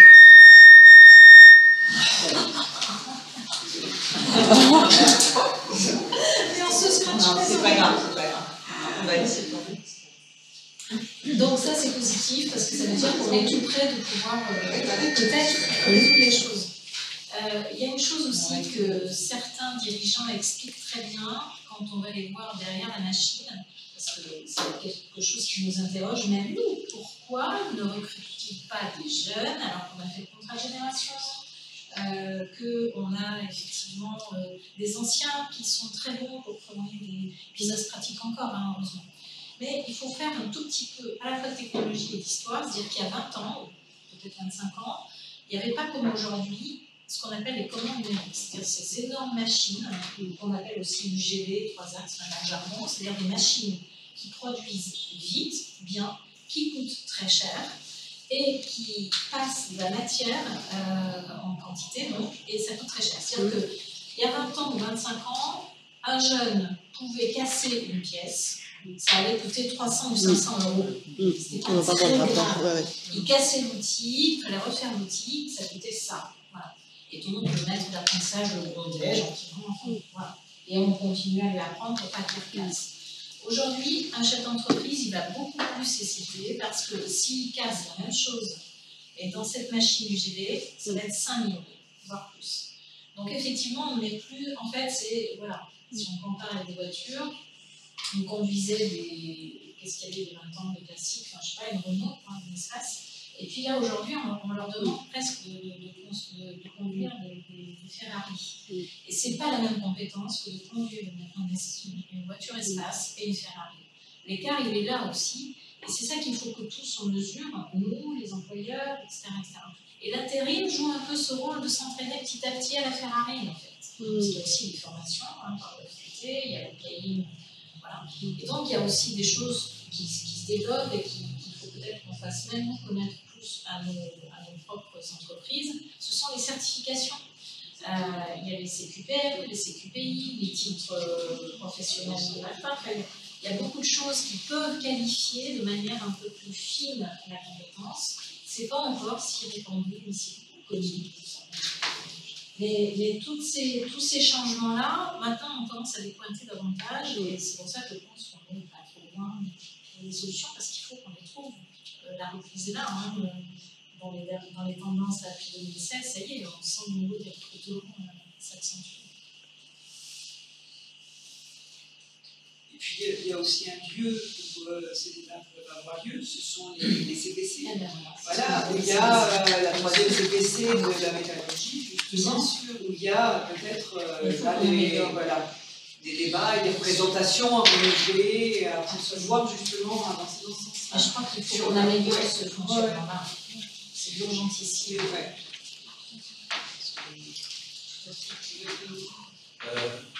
J'ai plusieurs casquettes ici, donc je suis à la fois administrateur donc, des FIMETIER, donc au titre de la gouvernance, on est heureux de vous accueillir. Je tenais à remercier de votre travail, que j'ai trouvé et que j'ai bien apprécié. Donc je pense que d'autres sont en train de le regarder et je pense qu'ils l'apprécieront comme moi. Je suis aussi membre du Coparef Île-de-France et j'ai l'occasion de travailler avec des gens de chez nous. Et je suis aussi, je fais partie des gens qui travaillent sur l'édition des listes de comptes personnels de formation. Et je suis aussi au CRINFOP Île-de-France. Donc, une petite casquette. Et la question de l'insertion des jeunes est une vraie problématique. Et moi, ce que je retiens un petit peu de cet échange, c'est, je disais à ma voisine, on a un bouton à 5 pattes. On ne peut pas avoir à la fois, donc dans un schéma tel qu'elle a présenté, on ne peut pas demander à quelqu'un à savoir un tour de main, un savoir professionnel. Je regardais les formations proposées et j'étais en train de regarder les principales et je me disais, je vois pas. Moi qui ai fait un peu de tournage et de fraisage dans ma jeunesse, je ne les voyais pas. Dans la liste des formations que vous avez présentées, je ne les voyais pas. Donc je me dis, quelque part, il y a quelque chose, on les recherche. D'un autre côté, on est aussi en train de rechercher autre chose, qui est une appétence sur les technologies qui arrivent et qui vont continuer à se développer, qui demandent aussi un regard. Et donc, le phénomène que vous avez dans l'apprentissage qu'on retrouve globalement en Île-de-France, de manière très nette, dans lequel l'apprentissage va vers la formation supérieure, il ne va pas tout compenser totalement vers le niveau 5, qui ne sont pas demandés en patron par vos industries, c'est ça qui est surprenant. Je me dis là, j'ai un décalage. Après, j'ai un vrai souci, alors cette fois-ci en tant qu'éditeur de liste de comptes personnels de formation, je me dis, mais moi, par rapport à cette question-là, il y a un besoin, il y a des demandes, il y a des attentes. Nous, COPA, qu'est-ce qu'on peut faire par rapport à ça? Donc, c'est nous, donc les partenaires sociaux, donc organisation syndicale de salariés et patronale, et je me dis, qu'est-ce que nous pouvons faire de manière utile à partir de l'engagement des uns des autres. Et quand j'entends que ce que vous avez dit dans vos éléments de vie, un demandeur d'emploi ou quelqu'un qui veut se mettre en reconversion, ce que j'ai retenu, la phrase qui m'a le plus marqué, ça ne servirait pas à grand chose parce qu'on va rechercher quelqu'un qui a 25 ans, 30 ans d'expérience. C'est ce que j'ai retenu, qui a de l'expérience de la petite moyenne entreprise et qui a ce tour de main. Et je vois ce qu'on a vu au niveau du COPANEF et du COPAREF, ce qu'on a mis en liste éligible compte personnel de formation. Je me dis, j'ai un écart. Donc, et ce qui a manqué, je trouve, dans votre étude, il a manqué cette parole donc j'ai bien vu que vous aviez intervenu, donc l'observateur avait été intervenu, donc c'est paritaire bien entendu, mais dans l'interrogation, ça aurait peut-être être complété un peu dans la logique que vous avez exprimée, de demander aussi à ces jeunes et à ces moins jeunes, c'est difficile à faire, c'est pas forcément une mission, mais dire mais qu'est-ce que vous pensez de ça? Parce que vous avez bien fait référence à l'enquête, là, qui donnait un peu, mais là il y a aussi ce regard, parce que je pense qu'aujourd'hui, on est dans une logique de marché. Et ce qu'on appelle le marché du travail, qui est chez nous un terme qu'on n'aime pas trop, mais bon, ce qui est une réalité, c'est quand même l'adéquation entre une offre et une demande. Et les deux sont, je dirais pas en situation unitaire, mais dans ce cas-là, on est quand même dans une situation quand même assez contrastée, dans laquelle je me demande où est vraiment le rapport de force. Quand je vois que c'est l'agence d'intérim qui donne le là, avec ce qu'elles prennent comme marge commerciale, j'entends mieux quand j'entends parler des gens de Manpower ou d'autres qui parlent un peu dans leur mission RH, je les comprends mieux par rapport à ce que j'ai pu entendre. Mais après, par rapport à votre industrie, il il y a suffisamment de personnes de chez vous qui travaillent avec nous et qu'on va chercher aussi à les appuyer. Mais je pense qu'il faut aussi aller interroger véritablement au niveau du CREFOP, la carte d'apprentissage, et ce qui se fait dans le domaine et comment on répartit les fonds. Parce que là, il y a peut-être des choses à réfléchir et retravailler. Là, j'avais un questionnement, Isabelle, par rapport à moi, ce qui m'a toujours intéressé, c'est les périodes de professionnalisation, qui est un outil qu'on utilise relativement peu, on le voit très peu. Et là, je pense qu'il y a peut-être quelque chose à faire. Juste pour répondre, donc Frédéric aussi, la Réunion Île-de-France à la formation professionnelle, je voulais quand même juste dire qu'on avait bien toutes ces formations-là, tourneur fraiseur et autres, un moult pour les demandeurs d'emploi, qu'ils soient jeunes ou moins jeunes. Donc nous, à la différence effectivement de l'apprentissage, on travaille avec toute typologie de public. Et donc toutes ces formations sont commandées. Alors effectivement, on a peut-être un poids un peu moins important que l'apprentissage de création. Même si nous, on est sur des marchés de 4 années, c'est déjà moins lourd que l'ouverture de sessions de CFA, mais que justement, on revient même presque. Alors on a fait des expérimentations dans dehors des marchés pour revenir éventuellement à des formations sur des machines conventionnelles qui sont quand même assez demandées dans les TPE, PME, justement parce que même l'éducation nationale était passée au tout numérique et on s'aperçoit que finalement le tissu, un des gros tissus du territoire, c'est quand même les TPE, PME, et que grâce à une certaine souplesse et un travail avec les acteurs locaux, que sont les maisons de l'emploi, les tissus des entreprises, on a des expérimentations dans le Val d'Oise justement, on est revenu à faire des formations doubles, machines conventionnelles et numériques. Donc il y a quand même ces réflexions sur ces métiers qui sont là et une réflexion qui va crescendo, alors voilà, de comment travailler avec les jeunes seniors en fait, qui à mon avis reste un public justement, on l'a bien vu dans l'étude, mais on sait déjà et on voit bien un peu les tranches d'âge qui sont dans nos offres de formation en fait, où on est à une moyenne d'âge d'une bonne quarantaine en fait. Et même si, alors, c'est pas que des reconversions, c'est des gens aussi qui ont été éloignés quelque temps du marché de l'emploi, mais effectivement avec alors des sessions de formation qui sont maintenant éventuellement construites avec 3 périodes en entreprise en cours de formation, on est sur des formations dynamiques. Donc 3 périodes en entreprise, et j'ai une vraie confiance qui s'instaure justement avec l'entreprise, dès qu'ils sont aussi assez accompagnés par les acteurs de l'emploi. Enfin, il y a même des réflexions et donc des réponses formation surtout qui sont faites sur le Je pense que ce qui était évoqué, c'est peut-être justement ce lien avec la formation et le champ des formations. Je pense que c'est ça, parce qu'effectivement, les formations, elles existent. Oui. Mais là, ce qui a été présenté, on voit des groupes de spécialités comme électricité électronique, etc. C'est un champ large de spécialités qui doit être, je pense, peut-être je me trompe, qui doit tenir compte des métiers exercés, des actifs aujourd'hui. C'est-à-dire que le lien, il est fait en regardant quelles sont les formations, les spécialités de formation des actifs qui sont en poste. Or, effectivement, la relation emploi-formation, elle peut aussi se faire du point de vue du formé et du métier pour lequel il est formé pour alimenter ce métier-là. L'électricité électronique, une partie vont aller dans ce métier de l'industrie, mais vont aussi aller dans le bâtiment, dans d'autres secteurs d'activité. Donc ces articulations-là, je pense qu'effectivement, elles ne sont pas forcément bien. Juste dire qu'il y a quand même une volonté politique importante d'aller sur ce domaine, se dire qu'effectivement, c'est plus la peine de commander de la formation, d'augmenter les volumes, mais qu'il faut travailler autrement, et notamment en amont, parce qu'effectivement, même chez des demandeurs d'emploi avec une pression assez forte de Pôle emploi pour aller en formation, notamment l'année dernière, il fallait là, les gens sont voilà, c'est ça. Effectivement, ça crée des fausses vocations, entre guillemets, c'est-à-dire qu'ils nous le disent très clairement.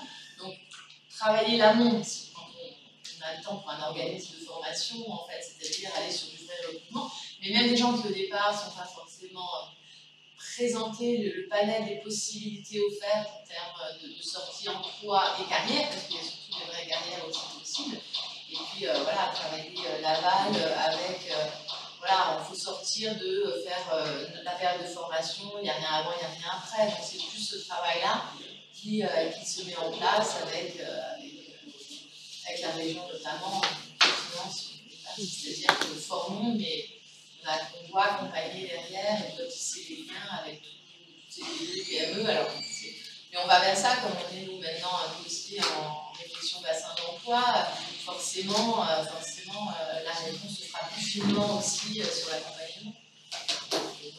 On garde les mêmes volumes, parce qu'il y a même en baisse importante de volume de formation, l'industrie est maintenue parce qu'il y a quand même ces deux métiers, mais former et accompagner.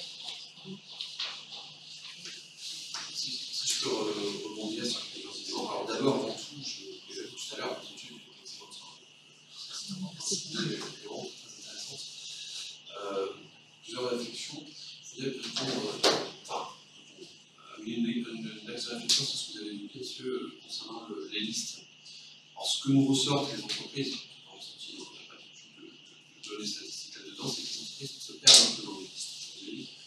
Et on doit réfléchir tous ensemble dans cette pyramide pour le coup, à rendre cette offre-là. On est sur la fonction continue, le sujet portait plus sur la fonction initiale, mais à rendre ces axes-là plus lisibles pour les entreprises et donc pour les utilisateurs finaux, nous semble-t-il. Ça, c'est un axe de réflexion qu'on va avoir ensemble. Et quand je dis ça, c'est pas seulement personne, parce qu'on est aussi tout autant acteur là-dedans, comme ça. Ça, c'est un élément. Le deuxième élément que je souhaitais mettre en avant, c'est que vos chiffres portent essentiellement sur des années 2014, je crois.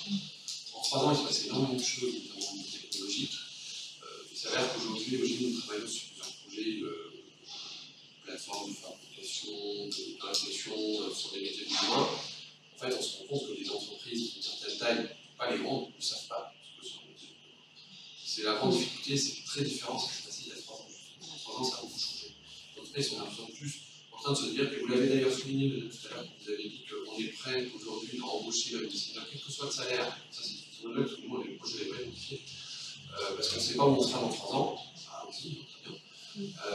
Sauf que je ne veux pas le faire. Les chiffres aujourd'hui de l'embauche des seniors sont dramatiques. Il faut se dire ça. Donc s'ils le font, très bien. Mais ce que j'ai entendu aussi, c'est que les entreprises disent qu'on ne sait pas où on sera dans 3 ans. C'est bien tout le problème. On ne sait pas où on sera dans 3 ans. Et le troisième élément, c'est une piste de réflexion. On commence à voir nous aussi, alors là, c'est embryonnaire auprès de nos entreprises et avec le CFA. Les entreprises, pour entrer en genre, ont délégué complètement. Mais c'est pas vrai que dans la pédagogie, c'est vrai dans beaucoup de domaines. C'est un peu le biais de l'apprentissage. Les CFA, notamment, le recrutement au CFA et aux écoles. Comment peut-on être attractif auprès d'une population jeune, candidats, on va dire, quand on se vend en tant qu'école, c'est bien. Ok. Sauf qu'on vend des formations. On voit aujourd'hui, au travers des différents forums selon auxquels nous participons en gérontologie, que lorsque nous venons avec des étiquettes de nos centres de formation, qui sont communes, ça parle, ça marche, c'est bien, on a quelques CV qui sont intéressants, et qui généralement génèrent en plus des candidatures.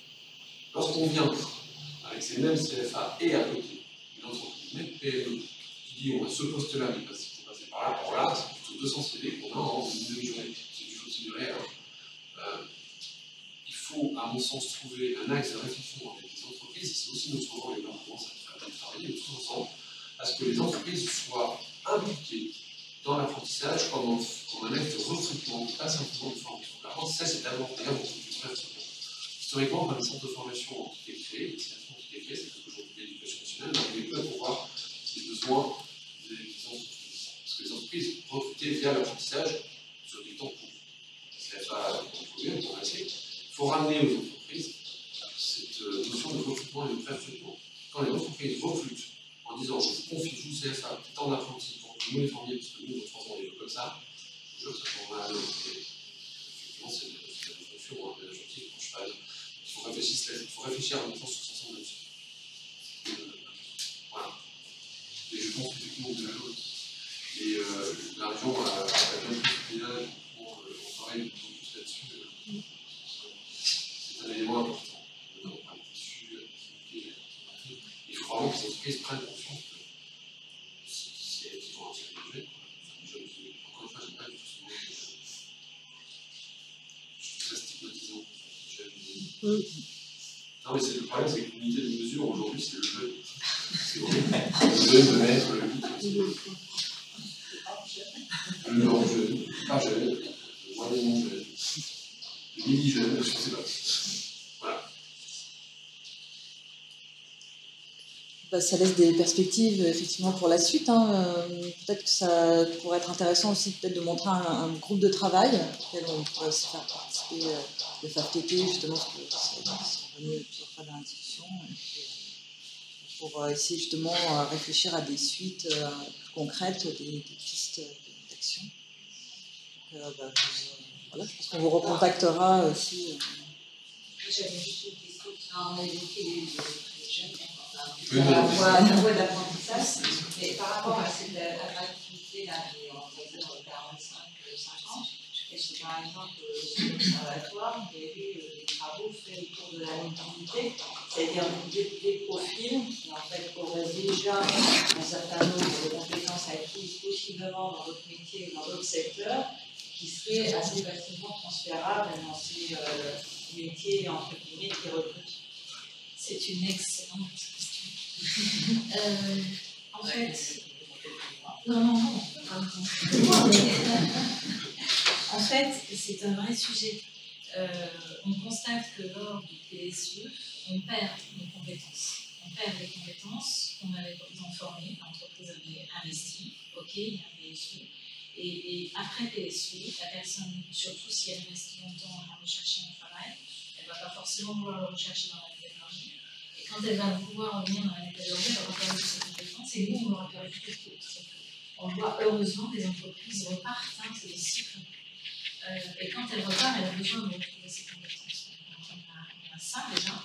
Et l'idéal, c'est, et on a des témoignages, effectivement, moi ça m'a choqué quand vous avez dit 50, mais je me suis dit, oui, finalement, j'ai entendu ça aussi, c'est pas la majorité, dans longtemps, de personnes qui anticipent elles-mêmes. Alors, c'est aussi des employeurs entre eux, sur un bassin d'emploi, et on a raison de parler de bassin d'emploi, et vraiment dans le bassin. Si des employeurs entre eux se connaissent, et que l'un sait que ça ne va pas passer, quand il est à moins de 3 semaines de carnet de commande, et qu'après il vit sur sa trésor pendant 3 mois, c'est très dur de continuer, sauf si on vient l'aider, mais avant qu'il ne se sépare des personnes, il y a des solutions. Et l'accord emploi du 26 septembre 2016 est une partie, du 23 septembre, pardon, est une partie de réponse pour favoriser les mobilités et faire en sorte qu'une personne, par exemple un fraiseur, tradit et comme numérique, qui maîtrise une compétence, il est hyper précieux. Il ne faut pas le mettre au chômage. Il faut pouvoir le mettre là où il y a de l'activité proche. Donc il y a maintenant le prêt de main-d'œuvre qui existe, il y a la PMTS, la période de mobilité volontaire sécurisée. Tout ça sont des outils juridiques qui permettent que la personne vienne avec sa compétence. Après, il faut la former parfois. J'ai eu ces exemples-là. Peut-être qu'il faut la former au tournage ou à l'usinage CN un peu plus fort, mais c'est possible de le faire. On a un cas qui aide, etc. Donc tout ça, c'est possible. Il faut le faire là aussi, plus connaître, plus savoir. Parce que tout ça, c'est de la réassurance aussi, parce qu'il faut aller voir aussi la personne elle-même, c'est-à-dire le salarié. Il peut être inquiet, il faut rassurer les deux employeurs des deux côtés. Et tout ça, si on arrive à le tricoter, c'est des choses positives et ça peut toucher tous les âges. Hein. Quand il est là, il est plus de 40. C'est notamment quand on est complètement ce que vient de dire François sur le rapport. C'est vraiment un problème dans ce sens. Idéalement, il faudrait que les politiques, notamment locales et régionales, sortent du schéma filière. Parce que pour le coup, faire pour réfléchir à la transférabilité des compétences, il faut sortir des schémas de filière. C'est-à-dire que sous-traitant demande 2 ou 3 automobiles, donc c'est bien travailler pour faire des temps de réglage. Voilà. Le problème, c'est qu'on raisonne aujourd'hui filière de moins en moins, mais on a quand même des institutionnels, je ne citerai aucun, mais en tout cas étatiques, qui vraiment raisonnent filière et qui sont aujourd'hui dans un raisonnement. Pour aller dans ce sens aussi, on finalise une étude avec l'INSEE justement sur les mobilités dans les domaines de la métallurgie. Je ne sais pas Sophie si tu veux en dire quelques mots. Oui, alors c'est une étude qui va sortir à la fin du mois et ça a intéressé au mode d'alimentation mobilité, et donc on a étudié notamment la mobilité professionnelle. Alors c'est effectivement une pratique qui change de métier. On est sur des familles professionnelles, donc c'est un peu large par contre. Voilà. Et par contre, ce qu'on a observé, c'est que effectivement, on voit que des activités qui changent de métier. On a à la fois des mobilités ascendantes, c'est-à-dire notamment des ouvriers qualifiés, des ouvriers qualifiés qui deviennent techniciens et agents de maîtrise. Donc ces mobilités-là, elles s'observent plutôt au sein du même domaine de métier. Et on observe d'autres mobilités entre domaines, et c'est parce que ce sont des techniciens et agents de maîtrise, qui peuvent être techniciens et agents de maîtrise justement dans les industries métallurgiques, et après techniciens et agents de maîtrise dans la maintenance. Alors sachant qu'on est sur les métiers, donc on n'est pas sur les secteurs d'activité, on ne sait pas du coup dans quel secteur d'activité travaillent ces aptitudes. Et ce qui ressort aussi de cette étude, c'est qu'on observe qu'il y a ces mobilités-là, mais nous la question qu'on se posait, c'était de savoir dans quelle mesure ces mobilités peuvent être un levier pour pourvoir aux besoins des entreprises. Et la difficulté, c'est que les principales mobilités qu'on observe, c'est entre des métiers qui ont des besoins en recrutement et des difficultés de recruter. Donc c'est la difficulté justement, c'est que ça ne permet pas d'accroître le volume de main-d'œuvre disponible. Ouais, enfin, par remplaçant quand même, on sent un peu. C'est avec l'INSEE que oui, tout à fait. Pas avec la cause, avec l'INSEE. Oui, avec l'INSEE, oui. Mais c'est une étude sur la base uniquement de données statistiques ou ça veut dire que vous étudiez quels sont les mouvements sur la base de données statistiques ou bien c'est une étude avec Non, là pour le coup c'est une étude quantitative. Alors c'est vrai que c'est une étude qui fait suite notamment aussi au travail qu'a réalisé Agnès, donc on s'appuie aussi sur la partie qualitative, mais c'est vraiment une étude quantitative et c'est à partir notamment des données d'IADS. Mais c'est vrai qu'on voit du coup assez rapidement aussi les limites des données quantitatives, parce qu'on est sur des mailles assez larges, effectivement, donc du coup on ne peut pas trop aller au-delà des simulations. Elle sera publiée. Oui, à la fin du mois, normalement. Oui.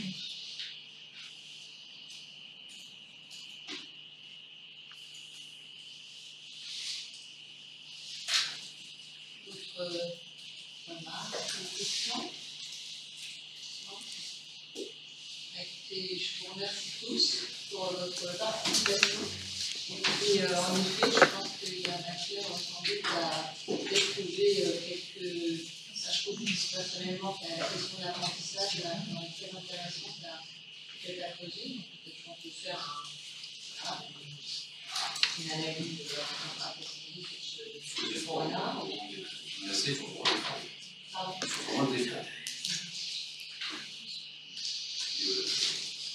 Donc on va en contact peut-être avec vous pour trouver de pistes complémentaires. Merci. Merci beaucoup. Merci.